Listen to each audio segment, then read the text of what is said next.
I'm going to show you how to crush one of the most popular openings in chess.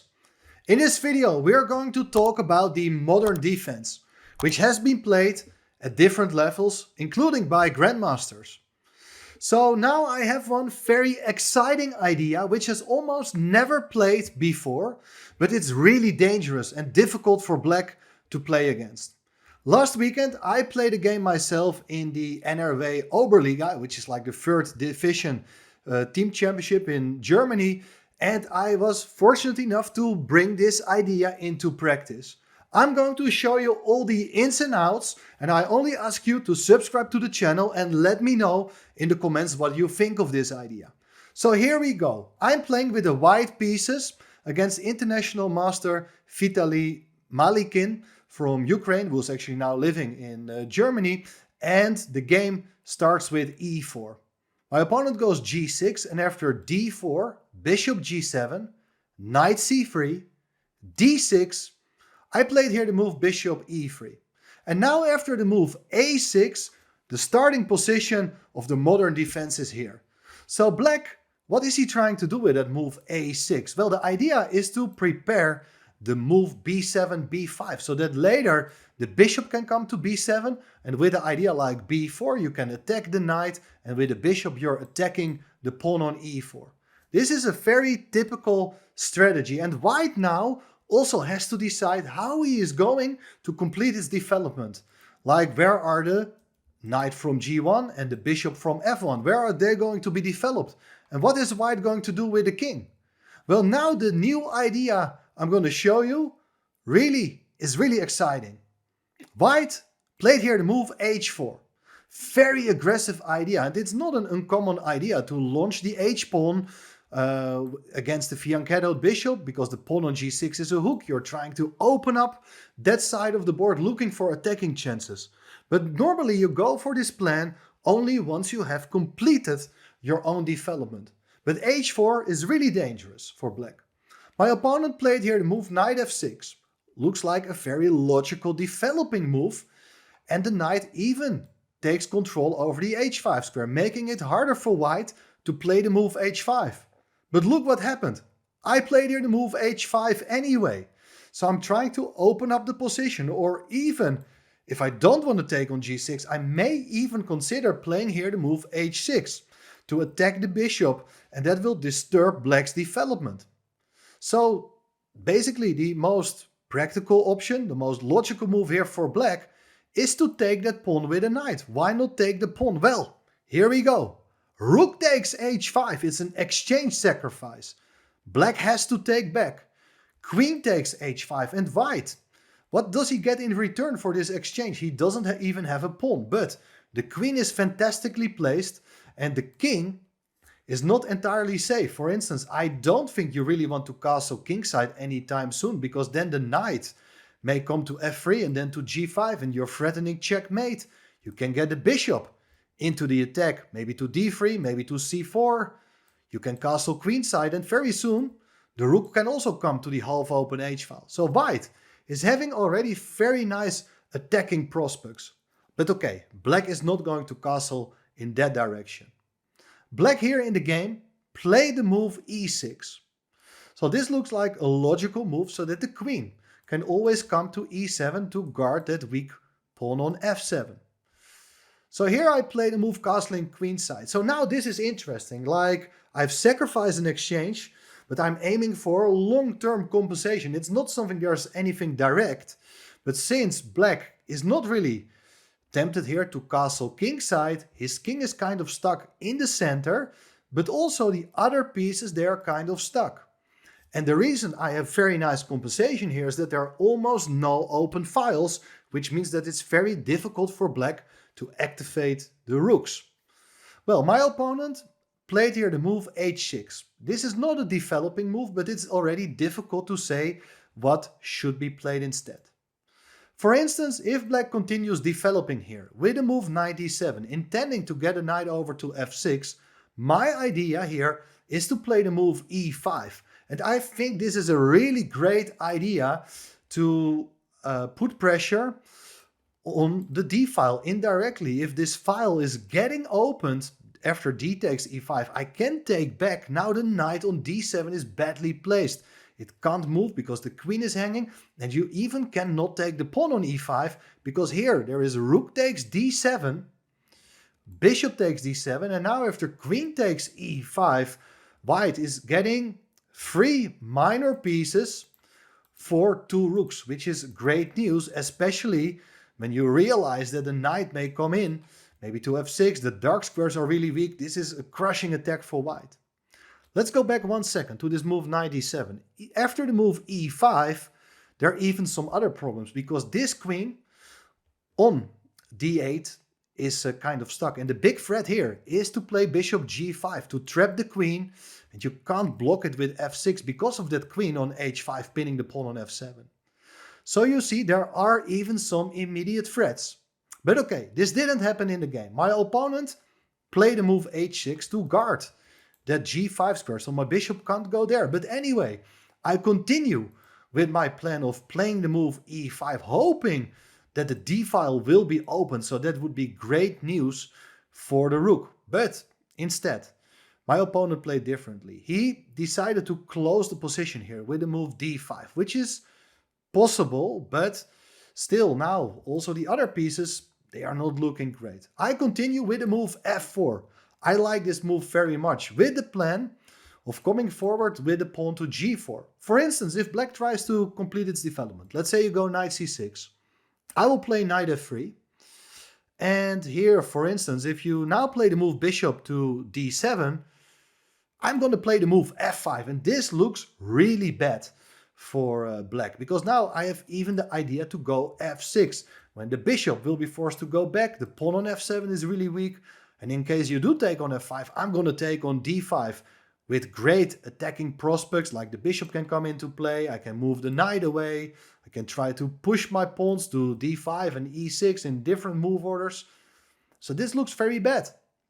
Instead, now you realize if you are intending to play the move f5 as white, black may think about controlling that f5 square with a knight coming to e7, but then again, I'm going to play g4, and if you play bishop d7, there is bishop d3 with the renewal of the threat f4, f5, because this square is really well covered by the bishop, pawn and queen, and when the pawn is on f5, it even threatens to come to f6 to hit the knight and the bishop. Well, my opponent was spending a lot of time here. He was certainly under pressure, and he decided to look for counterplay, playing here the move c5. But I'm not sure this is a good idea. I can simply take the pawn, and a pawn is a pawn. So now I have one pawn for the exchange. And if you try to get your knight into the game, maybe with ideas to prepare a move like d4, well, then there is this plan of playing knight e4. This is a great move. The knight can't be taken because of that pressure on the d-file. The queen will be captured. And if you ignore the knight, well, the knight will come to d6 very soon. With a check, it will become an octopus. The pawn on f7 can be taken. Black's position is falling apart. So after d takes c5, my opponent played the move knight d7. I continue developing with the move knight f3. And still, look at these pieces. They are just awfully misplaced. What should black do? Well, my opponent played the move queen to c7. So he is intending to regain the pawn by taking on c5 next. But what should white do? Are there any good attacking chances? Well, now I think it's much harder to get in the move f4, f5, because black's pieces are eyeing the pawn on e5. But I don't have to win in the attack. I can also try to support the pawn on c5. And I played here the move knight a4. I really like this idea, because my knight on a4 is not looking great, but also the knight on d7, the bishop on c8, and the rook on a8. They're out of play. If you try to attack the knight with a move like queen c6, I can always play the move b3 to protect the knight, and on the next move the knight can hit the queen. With the move knight d4, the queen will be forced to go back. So that doesn't work. My opponent played here the move rook g8. So it's not really clear what the rook is intending to do. Maybe at some point, well, he was probably looking for ideas with bishop f8. But if you do play something like bishop f8, you also got to reckon with knight g5, hitting the pawn on f7, and you cannot take the knight because the rook on h8 can't be taken. So let's see what happened. My opponent goes rook g8, and I thought, okay, let's play queen g4 to pin this bishop on g7, which cannot move because the rook on g8 will be taken. Here, my opponent wanted to activate its pieces, play the move knight f8. But now, my knight from a4 is able to jump into black's position, knight b6, hitting the rook on a8. Rook b8 played, and I continue developing, bishop d3. But now, my opponent played a move knight g6, and I got a bit intimidated by this move because I can simply capture that knight on g6, and I seriously considered it. For instance, after bishop takes g6, I was not sure what my opponent is gonna do. After f takes g6, if I take with the queen, he would like to exchange queens, and then I no longer have any great attacking prospects. However, if queens are coming off the board, I think white is still in great shape. I have got a second pawn now for my exchange, and still these pieces are not looking great. But another idea I was not 100% sure about is that after capturing that knight on g6 with the bishop, there is the possibility to play the move bishop f8, and the rook is putting pressure on the bishop. The bishop can't move because it will hang the queen. So I didn't go for this line, even though it's still quite interesting. I felt like I want to keep my good bishop on the board. I played here the move queen g3. And my idea is that now, after the move bishop f8, black is intending to take the pawn on c5, I go for the move queen f2, and I'm overprotecting my pawn on c5. Very important idea. And well, now things can become very tactical because my bishop is also defending the pawn on f4. There are some tactical ideas. For instance, if you take on f4, this is what I had been calculating during the game. If I take the knight, there is bishop takes c5 with a double attack on the queen, and the knight on b6 is no longer defended. However, bishop e3 is a good move. It indirectly defends the knight. The line even continues with bizarre idea like rook takes g2. If I do take with the queen, there is bishop takes e3 check, and on the next move, you take the knight on b6. Everything is just far from clear. Even after the queen enters on g8, this is not obvious what is going on. However, much better is to take the bishop on c5, which is the move I had been planning. Rook takes f2, bishop takes f2, and we have a situation in which I have 3 minor pieces for the queen. Plus, my rook is about to join the attack very soon, and I felt like my pieces are much better coordinated. Anyway, this didn't happen, but my opponent played some sort of similar idea. He didn't take on f4, but played here instead a move d4. He's looking for tricks and wants to deflect my bishop. If I take with the bishop, his idea is to take on f4 when the knight is intending to take the bishop and the rook is intending to take on g2. But it's okay, still, I could go bishop f1 and the game goes on. Things are far from clear here. I think white is just much better. However, I decided to take with the knight on d4, which has the advantage that the knight is nicely centralized. On the other hand, now a black piece can capture the pawn on c5. If you take with the queen, there is knight takes e6, hitting the queen in 2 different ways, and the knight on b6 is still defended by the bishop on e3. So this is looking great. However, my opponent decided to take with the bishop on c5, also attacking the knight on b6. But I thought, okay, I need to move my knight away. So here again, my bishop on e3 is protecting the knight on b6. If you do take with the queen on b6, I have the option here to take with the bishop to attack the queen and keep the king in the center. I still think that I have great compensation for the exchange. There's also the possibility to keep the bishops on the board, but then the knight on b6 also stays there. And this has a big impact still on black's position. I have nice ideas here to improve my position, but this all didn't happen. In the game, there followed bishop takes e3, queen takes e3, and I think here still there are a lot of problems for black because what to do with the king. The king is still in the middle and can't go away. If you try to play here the move bishop d7, intending to get a rook into the game, I can simply trade off my great knight for the bishop, because if you do take back with the queen or with the king, now the rook is setting up a battery. With the bishop, I can simply take on g6, winning the piece as I'm threatening the queen. So it's now 2 minor pieces against the rook. This is completely winning for white. Black should probably play a move like knight e7, trying to consolidate its position. But after bishop to e4, I have great prospects. I have ideas to come in with the rook, maybe to activate my knight coming to c5, because when pieces are dominating the opponent's pieces like this is not going to last much longer. My opponent instead played here the move knight takes f4 and offered a draw. But I was very happy to see this move. His idea is that after queen takes f4, he can take on b6. And when we look at the position, we see that more and more pieces are coming off the board, and it's still only a rook versus a knight. But I think black's pieces are still really badly placed. But my knight on b3 is also out of play. I was thinking here what to do, how to fight for the initiative. My first thought was to go rook f1, to hit the pawn on f7. The rook looks fantastic here.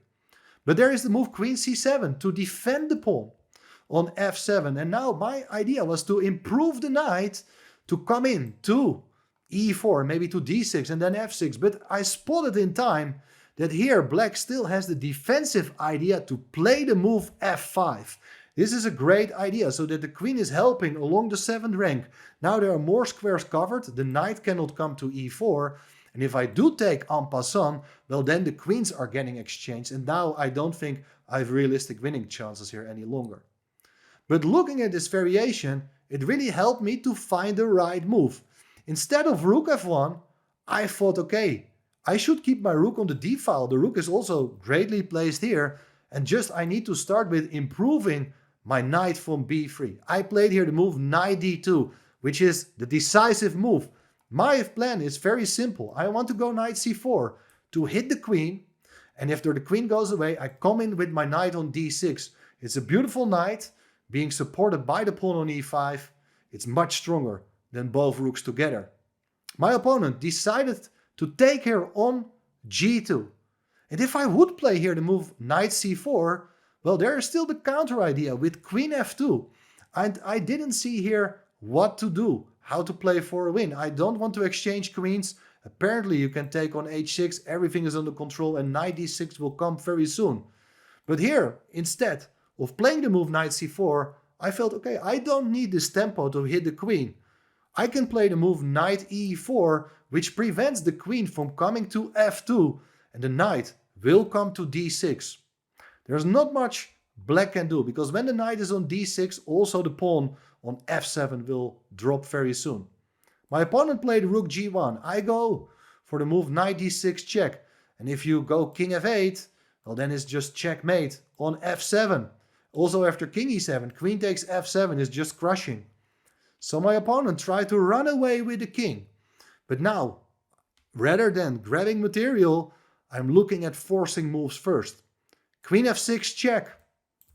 The king went to d7. And now I play the move queen takes f7. And this is just completely winning. Because if you go king c6, there is bishop to e4 check. If the king goes to c5, there is queen to f2. And the king has to move, but can't keep the queen defended. By the way, I should show you one other line. After king d8, queen f6, if you do play the move king c7, my idea was here to play the move knight e8 check.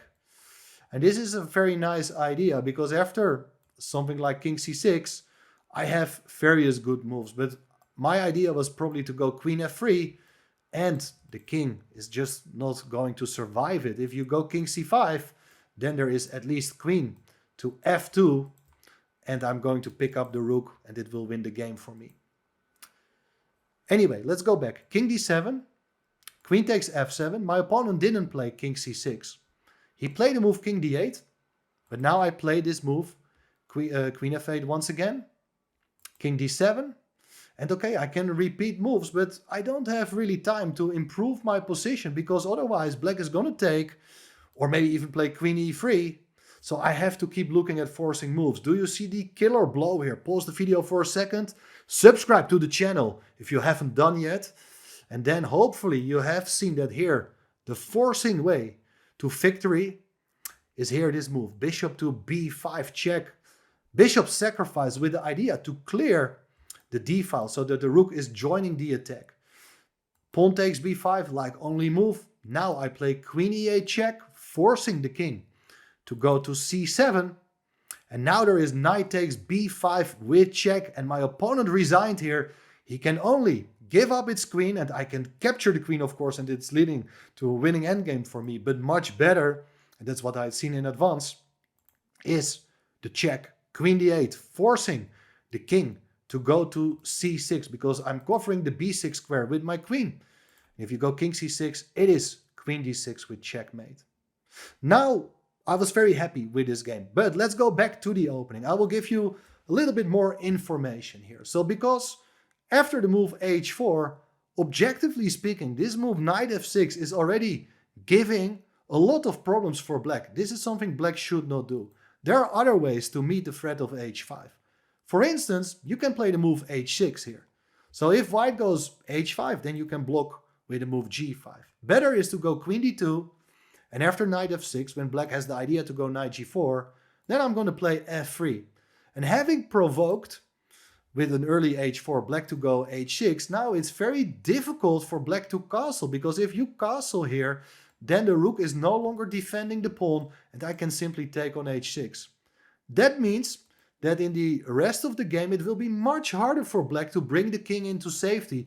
And maybe I'm not going to play for an attack immediately, but I can castle queenside and can put my king on b1, try to get my other pieces into the game. And I think with the space advantage and a black king which cannot castle, I'm just better.